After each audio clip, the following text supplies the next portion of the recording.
Hi friends, welcome back to my channel. तो friends, रात से ही ना बारिश हो रही थी हल्की हल्की। तो जब हम सुबह उठे तो हमने देखा कि बारिश हो रही है। तो फिर हम फटाफट छत पे गए और वहाँ पर जितना भी सामान था हमने सबसे पहले वो उठा कर रखा, क्योंकि इतनी ज़्यादा बारिश नहीं हुई थी, बस हल्के हल्के ही भीगे थे सारा सामान। उनको फटाफट रख के और फिर मैं यहाँ पर गर्म करने लग गई हूँ दूध, क्योंकि चाय वगैरह जो है वो तो जो दीदी हैं वो आई हुई हैं, छोटी वाली मेरी ननद जो है उन्होंने बना लिया था। तो मैं यहाँ पर अब मेरे हस्बैंड के लिए बना रही हूँ दूध, और फिर इन मिठाइयों के साथ हमने दूध पिया। तो फ्रेंड्स, बारिश जो है अब और भी ज़्यादा तेज़ हो गई है। सुबह तो इतनी ज़्यादा नहीं थी, हल्की हल्की आ रही थी, अब और भी ज़्यादा तेज़ हो गई है। और हमें तो आज सावड़ निकालनी थी, क्योंकि मेरी जीजी जो है नन्ना, उसकी गुड़िया हुई है और आज उसकी शावड़ हमें निकालनी है। पंडित ने आज का दिन ही बताया था। तो आज जितने भी कपड़े थे और मतलब किचन वगैरह को साफ़ करना था अच्छे से, तो कपड़े भी बहुत ज़्यादा हमें धोने थे और आज ही बारिश को आना था। लेकिन बारिश आए चाहे ना आए, लेकिन आज कपड़े तो हमें धोने ही हैं सारे।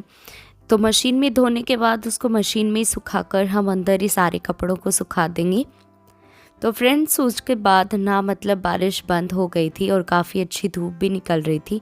तो फिर मैंने फटाफट सबसे पहले छत पे सफाई की और जितना भी पानी था उसको साफ़ किया।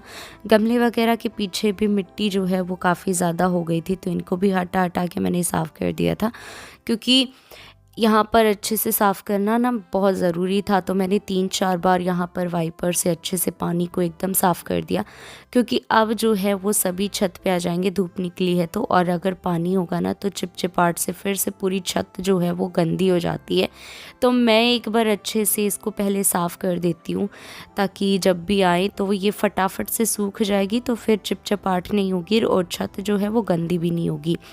और उसके बाद मैंने जितने भी कपड़े थे वो धोना स्टार्ट किया था। तो सबसे पहले मैंने रात को ही ना जो पायदान वगैरह थे उनको भिगो कर रख दिया था, ताकि इनकी जो मिट्टी वगैरह इनमें होती है, गंदगी होती है, वो गल जाएगी और सुबह पहले ही अच्छे से साफ़ हो जाएंगे। तो सबसे पहले मैंने इनको ही धो दिया था और फिर मैंने मशीन में बाकी कपड़े लगा दिए थे। और मैं यहाँ पर कर रही हूँ सब्ज़ी बनाने की तैयारी। तो मैंने गाजर वगैरह और जो मटर वगैरह थे वो छील लिए थे, क्योंकि पापा और मतलब इनका टिफ़िन भी जाना है सभी का, तो इसलिए खाना भी पहले बनाना ज़रूरी है। कपड़े वगैरह तो फिर मैं धोती रहूँगी। तो यहाँ पे मैं खाना बना रही थी और नीचे मम्मी और जीजी जो हैं, जो मेरी ननद हैं, वो नैना जीजी को नहला रही थी और जितना भी नीचे का काम था वो कर रही थी।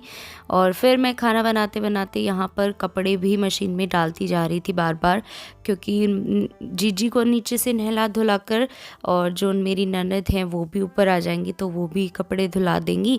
तो इसलिए मैं खाना भी बनाती जा रही थी और बीच बीच में जो कपड़े थे वो भी मशीन में डाल डाल के बाहर निकालती जा रही थी, ताकि एक साथ ही बाद में उनको खाना बनाने के बाद मैं फटाक से धो दूँगी, क्योंकि बारिश का भाई ऐसा ही है, फिर से आ जाएगी और फिर कपड़े हैं जितने भी वो सूखेंगे नहीं। और फिर हम कपड़े धो ही रहे थे कि मेरा जो ताई जी का लड़का है वो आ गया था। तो दोनों भाई भाभी आए थे और फिर हम कपड़े वगैरह बीच में ही छोड़ के इनसे बातें वगैरह करने लग गए थे। हमें तो पता भी नहीं था कि आज ये आने वाले हैं। अचानक ही हमने देखा तो हम बहुत ज़्यादा खुश हो गए थे कि भाई भाभी आए हैं। तो फिर हम काफ़ी देर इनसे बातें करते रहे और मैं तो थोड़े बहुत मैंने कपड़े पहले धो दिए थे, फिर जीजी धोने लग गई थी। और फिर बातें वगैरह करने के बाद दोनों ही चले गए थे वहाँ से, और उसके बाद फिर से हमारा काम स्टार्ट हो गया था। कपड़े वगैरह जितने भी थे हमने धो दिए थे। उसके बाद मैं लग गई थी यहाँ पर जो पूजा का स्थान था वो साफ़ करने के लिए, क्योंकि मंदिर को अच्छे से साफ़ करना बहुत ज़रूरी होता है। क्योंकि कितनी भी साफ़ सफाई कर लो, मंदिर की साफ़ सफाई नहीं करती हैं सावड़ वाले दिन तो वो उसका कोई मतलब नहीं रहता है। तो इसकी सफाई मैंने कर दी थी और फिर थोड़ा बहुत आराम करने के बाद हम चले गए थे शाम को दूध लेने के लिए। और फिर रात के टाइम हम बिल्कुल फ्री थे, क्योंकि आज हमें खाना वगैरह कुछ भी नहीं बनाना है, क्योंकि आज हमारे परिवार में ही एक लड़की की शादी है, तो हमें वहाँ खाना खाने के लिए जाना था। तो फिर हम फटाफट से यहाँ रेडी हो गए थे और ये मेरी ननद हैं जो एकदम तैयार हो गए थे। हम सभी तैयार होकर वहाँ पर खाना खाने के लिए चले गए थे। और फिर हम वहाँ पर चले गए, खाना वगैरह खाया और हम स्टेज के लिए वहाँ पर नहीं रुके थे क्योंकि बहुत ज़्यादा टाइम लगने वाला था और घर पे सिर्फ मम्मी थी तो जीजी के पास भी होना बहुत ज़रूरी था। तो इसलिए हम खाना वगैरह खा के वहाँ से जल्दी ही आ गए थे। तो आज का हमारा जो डे था वो कुछ इस तरीके का था। अगर वीडियो पसंद आया हो तो वीडियो को लाइक और चैनल को सब्सक्राइब करना। मिलती है नेक्स्ट वीडियो में, तब तक के लिए बाय बाय।